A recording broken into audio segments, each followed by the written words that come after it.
I can't believe you're gonna charge me to fix that tiny little drip. That was my client's statement, and then she said, can't you take some off? What I'd really like to take off was a little tiny piece of wire that I used. I had to do something to keep the new clip from just sliding right off. A friend of mine says when people ask him that, sure, I can take something off. Would you prefer the warranty or the insurance?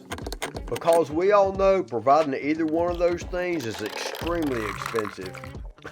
Oh, and here's my little piece of wire.